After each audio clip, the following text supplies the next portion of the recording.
karibu sana Kiswahili waa baratay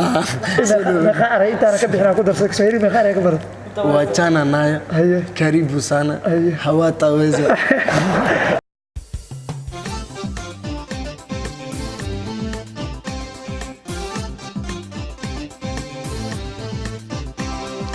qadar waxa rabaa koodina ku bilowdo magacaaga saddexan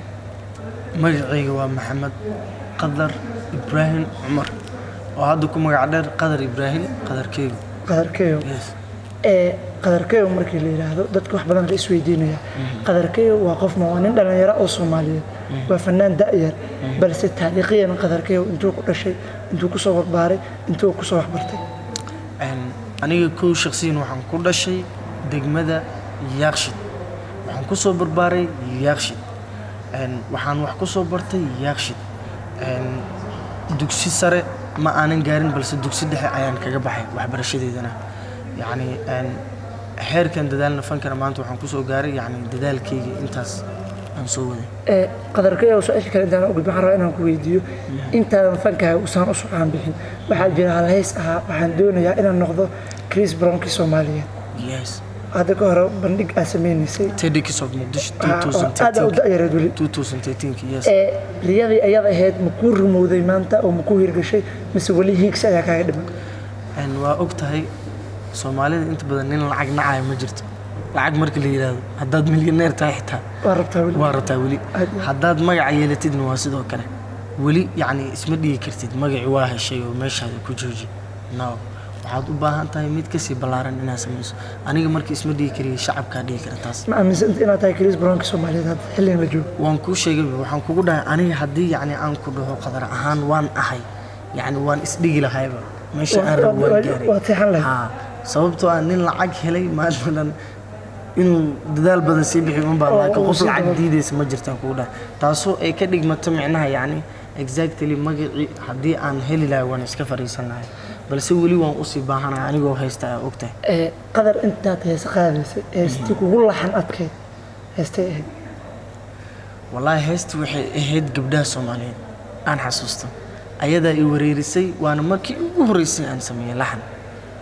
aad leedahay noloshayda aan sameeyay laxan aan qaado qaabka loo sameeyay iyo sida loo mara ayaa la tusay kadibna markaas waxaan isku dagay inaan anigu keensado waxaan anigu leeyahay qadar su'aasha xigta anagoo wali waqtiga aad u noo hayo oo inaan soo gabagabeeyo jacayl heesahaaga heestaad dhigi karto qadar oo dareen dhab ah weeye isla markaasina way ku taabanaysaa oo markaad iyadoo meel ka shidan maqasho aad dareento ama aad isdhaahdo alla ilaahay waxay kugu leedahay raadreed heestay weeye mahadsanid saaxiibkayga waxaa jirta ebel heesta cafis ahayd oo qiso dhab laga sameeyay ayadana kadib hadda markii laga soo gudbo waxaan aad u jeclahay runta markaan ka hadla heesta walaalnimo oo ayadana dhabsi ah xeebaha Soomaaliya ku yaala ee dheer ee gobolada kala duwan leh xeebta u jeceshahay in aad waqti ku qaadato ku dalxiis tagto dhammaan xeebaha dalkayga ku yaala horta waa wada qurux badan waana jeclahay balse shakhsi ahaan qadar waxaan jeclahay cadale kalarada qofka bini'aadanka ama kalarada hadda adduunka yaala cadaan madow jaale buluug qadar hadii la dhigo kalar baa maanta loo dooqayaa loo dooraya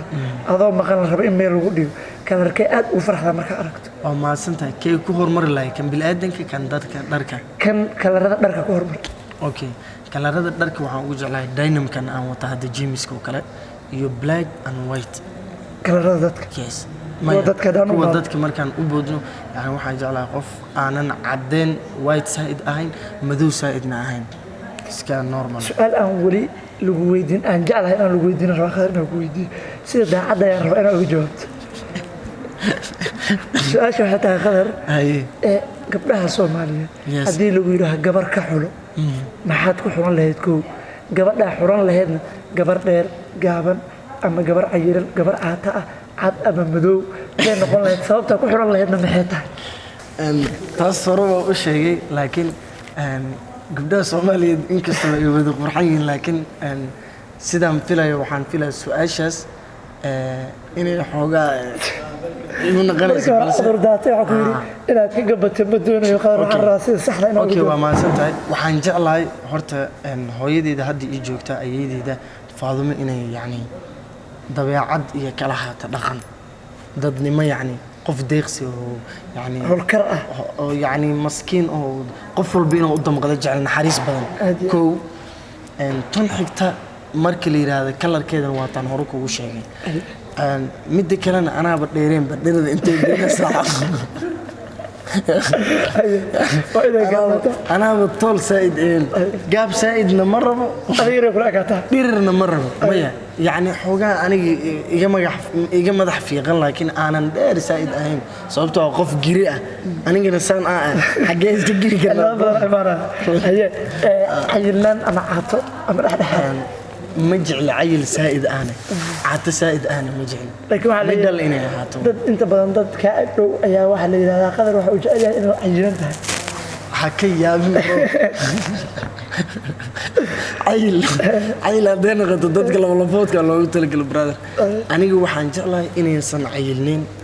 عطني إنسان هين واضح قدر والله عزومية أوكي بديها لوجين يا ولي أنت الصومالي أسرك أهل لوج عزومية ما حد دور لهذا أنت الصومالي أنت الصومالي أسأل كعامر كلي هذا صور يمرق عد وهلب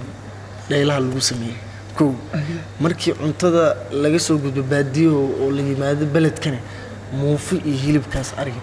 brother wax kale hakayaan cabitaanada waxaan jeclahay isbarmooto liinta bambeelmada dalkeena ka baxda markii laga gudbana caanaha geelka yes